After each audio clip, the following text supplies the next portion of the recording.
और व्यूअर्स, अब वक्त है सत्य और तथ्य का। वो दिन और थे जब भारत दूसरे देशों से मिली इंस्ट्रक्शंस के आधार पर अपने एक्शन और रिएक्शन तय करता होगा। आज का भारत दहाड़ना सीख गया है, दुनिया के सो कॉल्ड ठेकेदारों को आईना दिखा रहा है, उन्हें सबके सामने एक्सपोज भी कर रहा है। विदेश मंत्री एस जयशंकर ने तो आजकल दुनिया के इन कथित ठेकेदारों पर सीरियल अटैक वाली मुहिम चलाई हुई है, जो बहुत अच्छा है भारतवर्ष के लिए। और इसकी ताजा झलक दिल्ली में हो रहे रायसीना डायलॉग समिट के दौरान देखने को मिली। व्यूअर्स, सबसे पहले विदेश मंत्री एस जयशंकर की बातें, उन्हीं की जुबानी सुनिए, फिर आगे की बात करते हैं। Now we went to the UN. What was an invasion was made into a dispute. So the attacker and the victim were put on par.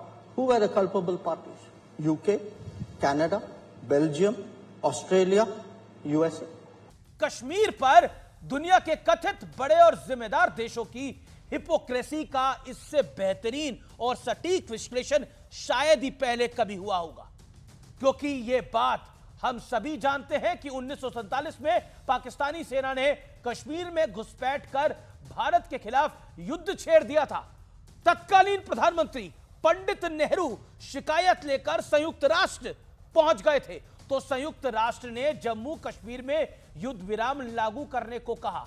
नतीजा यह हुआ कि हमलावर यानी पाकिस्तान सीज फायर होने तक कश्मीर के जिस हिस्से तक पहुंचा था, आज भी उसी हिस्से पर कब्जा जमाए हुए है। वो पीओके सुनते हैं ना आप, ये वही है पीओके, पाकिस्तान ऑक्युपाइड कश्मीर। संयुक्त राष्ट्र कितना संयुक्त और कितना तटस्थ है, विदेश मंत्री एस जयशंकर ने इसकी पोल पट्टी पूरे बाजे गाजे के साथ, ढोल नगाड़ों के साथ खोल दी। उन्होंने कहा, दुनिया को आज एक मजबूत संयुक्त राष्ट्र की आवश्यकता है, लेकिन मजबूत संयुक्त राष्ट्र के लिए निष्पक्ष संयुक्त राष्ट्र का होना बेहद आवश्यक है। कुछ ऐसी बात प्रधानमंत्री मोदी ने भी कुछ साल पहले कही थी, क्योंकि अभी तक तो वहां जिसकी लाठी उसकी भैंस वाला विधान चलता है संयुक्त राष्ट्र में। अमेरिका 9/11 के बाद अगर अफगानिस्तान, इराक, सीरिया में बम बरसाए तो संयुक्त राष्ट्र शुतुरमुर्ग की तरह सिर रेत में दबा लेता है। यह सत्य तथ्य है। लेकिन एक वो दौर भी था जब भारत पाकिस्तानी गोलाबारी का जवाब देता था, तब भारत को शांति का पाठ पढ़ाने की कोशिश यही संयुक्त राष्ट्र करता था। आतंकी हमलों और बम धमाकों को लॉ एंड ऑर्डर की समस्या बताकर खारिज कर देता था। प्रधानमंत्री नरेंद्र मोदी शायद दुनिया के पहले और इकलौते ऐसे नेता हैं जिन्होंने संयुक्त राष्ट्र के मंच पर खड़े होकर संयुक्त राष्ट्र को ही खरी खोटी सुनाई थी।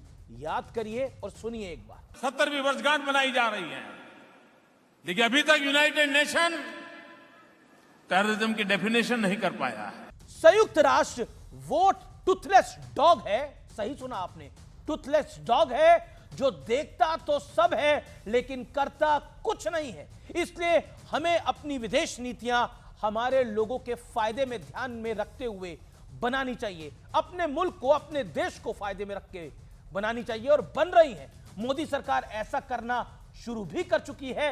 रूस और यूक्रेन के बीच युद्ध शुरू होने के बाद भारत रूस से ईंधन यानी जिसे फ्यूल कहते हैं वो खरीद रहा था।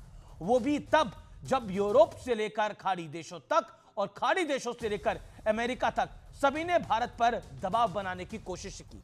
लेकिन भारत ने साफ कर दिया कि भारत की पॉलिसीज अब भारतीयों के लिए होंगी, और यही है नया और ताकतवर भारत, जो आज अपनी शर्तों पर दुनिया से डील कर रहा है। और यही आज का सत्य और तथ्य है।